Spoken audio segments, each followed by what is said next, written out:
Assalamu alaikum to all my dear students. I am Fasila Parekh from AI Mullah High School, Umarwara, Standard 9, Subject English.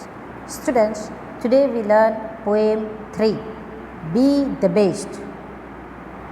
Best એટલે કે શ્રેષ્ઠ, બરાબર. બીનો અર્થ શું થશે? બેસ્ટનો અર્થ શું થશે? શ્રેષ્ઠ. બી ધ બેસ્ટ એનો અર્થ શું થશે? સૌથી શ્રેષ્ઠ થજો, બરાબર. બેસ્ટ એટલે કે શ્રેષ્ઠ, સૌથી શ્રેષ્ઠ થજો. તો આજે આપણે પોએમ શીખવાની છે. પહેલાં હું પોએમને રીડ કરી જાઉં છું. બી the best. If you can't be a pine on the top of the hill, be a scrub in the valley, but be the best little scrub by the side of the rail. Be a buzz if you can't be a tree. If you can't be a buzz, if you can't be a buzz, be a bit of the grass. And some highway happier make. If you can't be a muskie, then just be a bass, but the liveliest bass in the lake. We can't all be captains, we have got to be crew. There's something for all of us. There's big work to do, and there's leisure to do, and the ask you must do is the near. If you can't be a highway, then just be a trial. If you can't be the sun, be a star. It isn't by size that you win or you fail. Be the best of whatever you are. વિદ્યાર્થી મિત્રો, બી the best પોએમના લખનાર ડોગલાસ મેલોચ દ્વારા આ poem દ્વારા આ poem લખવામાં આવી છે. The poem be the best teach us very important lesson of our life. The title is sufficient for anyone to understand the concept of the poem. The poet Douglas Malloch wants to tell us that whatever you can be, just be the best one in that field. વિદ્યાર્થી મિત્રો, આ poem be the best ખૂબ જ important lesson આપણને શીખવે છે. એનું જે ટાઇટલ છે બી ધ બેસ્ટ, એ આપણને આખી પોએમનો કોન્સેપ્ટ સમજાવી જાય છે. આ પોએમ ડગલસ મેલોક દ્વારા આ પોએમમાં શું કહેવા માંગે છે? આપણને એવું કહેવા માંગે છે કે તમે કોઈ પણ એક ફિલ્ડમાં જુએ તો થોડું કરો, પણ કેવું કરો? બી ધ બેસ્ટ, સૌથી શ્રેષ્ઠ કરજો, બરાબર. શું કહેવા માંગે છે? સૌથી શ્રેષ્ઠ કરજો, બરાબર. વિદ્યાર્થી મિત્રો, આપણે પોએમની શરૂઆત કરવા પહેલાં આપણે ડિફિકલ્ટ વર્ડ્સ જોઈ લઈએ. બેસ્ટ ઇટ મીન્સ શ્રેષ્ઠ. પાઇન એક વૃક્ષ છે. સ્ક્રબ ઝાડવું, છોડ. વેલી ખીણ. રેલ નાનકડો પ્રવાહ, ઝરણું, વહેણિયું.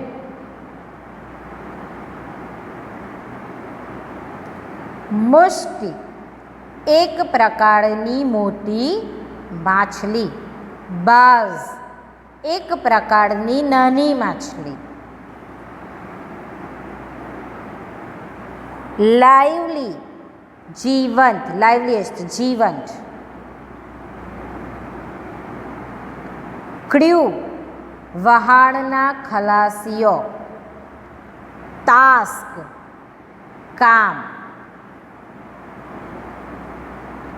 ત્રેય વાત, પગદંડી. વિદ્યાર્થી મિત્રો, આ પોએમના આપણે બધા જ ડિફિકલ્ટ શબ્દો જોઈ લીધા છે ને? તો આપણે હવે પોએમની શરૂઆત કરીએ. Be the best. પહેલો ફકરો આપણે જોઈએ. Be the best. If you can't be a pine on the top of the hill, be a scrub in the valley, but be the best little scrub by the side of the reed. Be a buzz if you can't be a tree. Students, the poet starts the poem by giving example of nature.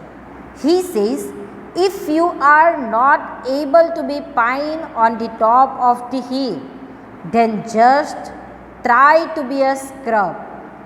Which one? Little elevated grasses.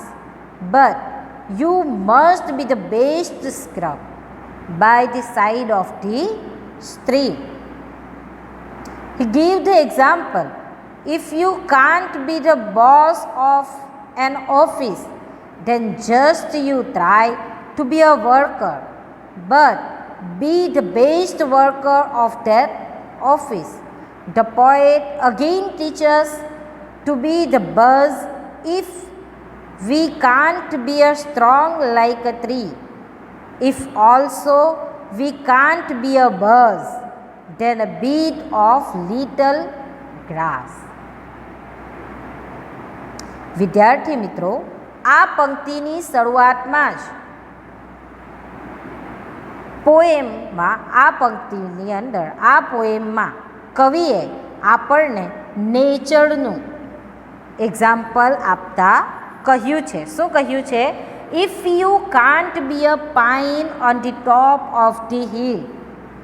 જો તમે ટેકડીની ટોચનું pine વૃક્ષ, pine એટલે કે એક વૃક્ષ છે, જો તમે ટેકડીની ટોચનું પાઇન વૃક્ષ ન બની શકો તો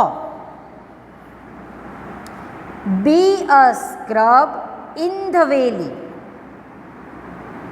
ખીણમાં એક ઝાડવું થજો. વેલી એટલે કે ખીણ, સ્ક્રબ એટલે કે છોડવું, એક ઝાડવું, નાના નાના છોડ આવે તે. તો શું કહે છે? Top of the hill. Top એટલે કે ઉપર, ટોચનું, હિલ એટલે કે ટેકડીનું. જો તમે ટેકડીની ટોચનું પાઇન વૃક્ષ ન બની શકો તો ખીણમાં, વેલી એટલે કે ખીણ, ખીણમાં એક નાનકડું ઝાડવું થજો. But be the best little scrub by the side of the rill. Rill એટલે કે ઝરણું. પણ ઝરણાના કિનારે, સૌથી, સાઇડ ઓફ ધી રીલ એટલે કે ઝરણાના કિનારે સૌથી શ્રેષ્ઠ ઝાડવું થજો. કેવું ઝાડવું થજો? સૌથી શ્રેષ્ઠ ઝાડવું થજો. Be a bush if you can't be a tree. વૃક્ષ ન થઈ શકો તો કંઈ નહીં, પરંતુ એક છોડ થજો. બઝ, બઝ એટલે પણ છોડ, એક છોડ થજો. વૃક્ષ ન થઈ શકો તો એક છોડ થજો. પણ કેવું છોડ થજો? એકદમ બી ધ બેસ્ટ, સૌથી શ્રેષ્ઠ થજો. અહીંયા આપણે બીજું એક્ઝામ્પલ લઈ શકીએ. શું કે જો તમે ઓફિસના એક બોસ ન થઈ શકો તો કંઈ નહીં, પરંતુ તમે એક સારા વર્કર તરીકે ઓફિસમાં કામ કરજો. આ પોએમમાં પોએટ આપણને શું શીખવે છે? કવિ આપણને શું શીખવે છે? કે જો તમે એક વૃક્ષની થઈ શકો તો કંઈ નહીં, પરંતુ એક સારું છોડ થજો. બરાબર? પહેલી પંક્તિ તમને વ્યવસ્થિત રીતે સમજમાં આવી ગઈ છે? આવી ગઈ છે ને? ચાલો આપણે બીજી પંક્તિ જોઈએ. If you can't be a bush, be a bit of the grass and some highway happier make. If you can't be a muskie, then just be a buzz but the liveliest bass in the lake. Douglas says us to be the happiest. He gives us example of music. He says that if we can't be the good music, then be the cheerful bass in the lake. વિદ્યાર્થી મિત્રો, આ પંક્તિમાં કવિ શું કહે છે? If you can't be a buzz, be a beat of the grass, and some highway happier make. If you can't be a muskie, then just be a buzz, but the liveliest buzz in the lake. શું કહે છે? જો તમે buzz, જો તમે છોડ ન થઈ શકો તો બઝ. આપણે ઉપરની પંક્તિમાં જોયું ને કે જો તમે ટેકરીના ટોચનું પાઇન વૃક્ષ ન બની શકો તો ખીણમાં એક ઝાડવું થજો, પણ ઝરણાના કિનારે સૌથી શ્રેષ્ઠ ઝાડવું થજો. વૃક્ષ ન થઈ શકો તો એક છોડ થજો. હવે બીજી પંક્તિમાં શું કહે છે? બઝ એટલે કે છોડ, બરાબર. જો તમે છોડવું ન થઈ શકો તો એક ઘાસનું તણખું થજો. બીટ ઓફ ધી ગ્રાસ એટલે કે એક ગ્રાસનું તણખું થજો. And some highway happier make. If you can't be a muskie, then just be a bass. જો કોઈક રાજમાર્ગને વધારે રળિયામણો બનાવજો. જો તમે મોટી માછલી, મસ્કી એટલે કે મોટી માછલી, બરાબર. જો તમે મોટી માછલી ન થઈ શકો તો બાઝ, નાની માછલી થજો, પણ તળાવની સૌથી વધુ જીવંત માછલી થજો, બરાબર. અહીંયા આપણે એક બીજું એક્ઝામ્પલ લઈ શકીએ કે જો તમે સારા મ્યુઝિશિયન ન થઈ શકો તો એક ચીયરફુલ બેઝ, મતલબ કે એક સારું એમ સંગીતને સાંભળીને તો તેની અંદર ખુશી મેળવી જ શકો, બરાબર. આગળની પંક્તિ ચાલો. We can't all be captains, we have got to be crew. There's something for all of us here. There's big work to do and there's lesser to do, and the task you must do is the near.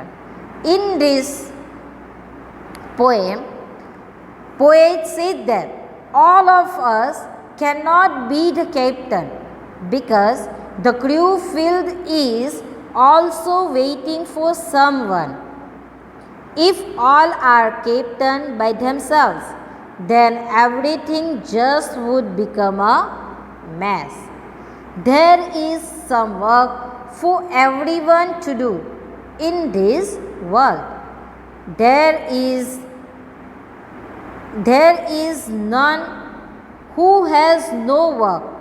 There is a big work to do, but the people to execute on it is less. The job which is to be completed is not very far away. વિદ્યાર્થી મિત્રો, આ પંક્તિમાં આપણને કવિ શું કહે છે? We can't all be captains, we have got to be a crew. આપણે બધા જ કપ્તાન ન થઈ શકીએ. ક્રૂ ઇટ મીન્સ ખલાસી. આપણે વહાણના ખલાસીઓ તો થઈ જ શકીએ. આપણે બધા કપ્તાન બની શકતા નથી. શું વહાણના કપ્તાન બની શકીએ? મતલબ કે ચીફ, મેઇન નથી થઈ શકતા. તો શું કહે છે? આપણે બધા જ કપ્તાન ન થઈ શકીએ, પરંતુ આપણે ખલાસી થવાનું છે. There is something for all of us here. અહીં આપણા સૌ માટે કંઈક કામ તો છે જ. There is a big work to do and there is a lesser to do. Big એટલે કે મોટું, લેઝર એટલે કે ઓછું. અહીં આપણા સૌ માટે કંઈક કામ તો છે જ. કોઈકના માટે મોટા કામ છે, કરવા માટે મોટા કામ છે, તો કોઈકના માટે નાના કામ પણ છે, પણ બધા માટે દુનિયામાં કંઈક ને કંઈક કામ તો છે જ. And the task you must do is the near. અને તમારે જે કામ કરવાનું છે તે હમણાં જ કરવાનું છે. ક્યારે કરવાનું છે? હમણાં જ કરવાનું છે. એટલે કે દુનિયાની અંદર આપણે આવેલા છે તો આપણા માટે કંઈક ને કંઈક કામ તો છે જ. કાં તે મોટું હોઈ શકે, કાં તે નાનું હોઈ શકે, કાં તે દૂર હોઈ શકે, કાં તે નજીક હોઈ શકે. બરાબર. એટલે કે આપણે જો બધા જ કપ્તાન ના થઈ શકીએ, આપણે દુનિયાની અંદર બધા જ વ્યક્તિઓ હું કપ્તાન થઈ શકીએ ના. આપણે સ્કૂલની અંદર ભણતા છે, મતલબ સ્કૂલની અંદર ટીચરો છે, તો શું બધા જ ટીચર પ્રિન્સિપલ બની શકે? બધા જ શિક્ષકો પ્રિન્સિપલ થઈ શકે? નથી થઈ શકતા. આપણા 10 શિક્ષકો વચ્ચે એક સ્ટાફ હોય તો તેમાંથી એક જ ટીચર પ્રિન્સિપલ થઈ શકે, એટલે કે મુખ્ય શિક્ષક બની શકે. બાકી બીજા બધા તેના નીચે શિક્ષક તરીકે કામ કરતા હોય છે. બરાબર. તો તેવી જ રીતના આપણે બધા જ કેપ્ટન નથી થઈ શકતા, આપણે ખલાસી થવાનું છે. એટલે કે આપણે બધા જ અહીંયા પ્રિન્સિપલ નથી બની શકતા સ્કૂલના, આપણે એના નીચે ટીચર પર બનીને કામ કરવું પડે. બરાબર. આપણે બધા જ બોસ નથી બની જવાના ઓફિસના, આપણે તેના નીચે નાનકડા વર્કર બનીને પણ કામ કરી શકીએ છીએ. બરાબર. આગળની પંક્તિ, If you can't be a highway, then just be a trial. If you can't be the sun, be a star. It isn't by size that you win or you fail. Be the best of whatever you are. Poet says, if we cannot be the highway, but we can be the trail. If we are not be able to be a burning sun, then we can be the star.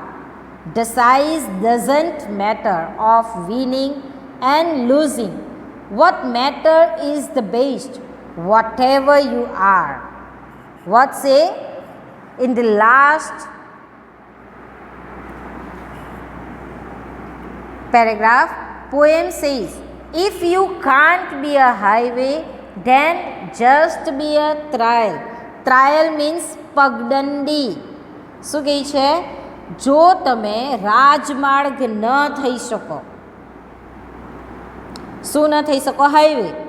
Highway તો ખબર છે ને, રાજમાર્ગ ન થઈ શકો તો કંઈ વાંધો નહીં, એક પગદંડી થજો. If you can't be the sun, be a star. જો તમે સૂરજ ન થઈ શકો તો એક તાળો થજો. It isn't by size that you win or you fail. તમે જીતો કે હારો તેનો આધાર તમારા કામના કદ પર નથી. સાઇઝ મેટર કરતી નથી. શું મેટર નથી કરતી? સાઇઝ મેટર નથી કરતી કે તમે કેટલું જીત્યા ને તમે કેટલું હાર્યા. તમે જીતો કે હારો તેનો આધાર તમારા કામના કદ પર નથી, પરંતુ તમારા કામ પર છે કે તમે કેટલું કામ કર્યું. બરાબર. બી the best of what ever you are. તમે જે કંઈ પણ છો તેમાં સૌથી શ્રેષ્ઠ થજો. બરાબર. ડગલ્સ મેલોક આ પંક્તિમાં ફક્ત આપણને, આ કાવ્યમાં ફક્ત આપણને એટલું કહેવા માંગે છે કે આપણા માટે વિતરી હાર જીત કશું હોતું નથી. પેલો મારા કરતાં આગળ છે, હું એના કરતાં પાછળ છે, એવું નથી હોતું. શું હોય છે? આપણે ભલે મોટા વ્યક્તિ નથી બની શકતા, નો પ્રોબ્લેમ, આપણે નાના વ્યક્તિ બનીને બનો, પરંતુ કેવા બનો? સારા વ્યક્તિ બનો. બરાબર. એના અંદર તમારે કોમ્પ્રોમાઇઝ કરવાનું નથી, સારા બનીને રહેવ. બી ધ બેસ્ટ, શ્રેષ્ઠ થાવ. કંઈ પણ કાર્ય કરો, નાનું કરો તો નાનું કરો, પણ તેની અંદર કેવા થાવ? શ્રેષ્ઠ બનો. બરાબર. આ પોએમમાં આપણને ખૂબ જ સરસ વસ્તુ શીખવા મળ્યું છે. શું? કે આપણે ગમે તેવું નાનું કાર્ય હોય કે મોટું કાર્ય હોય, પરંતુ તે કાર્યને આપણે સૌથી શ્રેષ્ઠ રીતે પાર કરવાનું છે. બરાબર. વિદ્યાર્થી મિત્રો, આપણી પોએમ અહીંયા પૂર્ણ થાય છે. Thank you.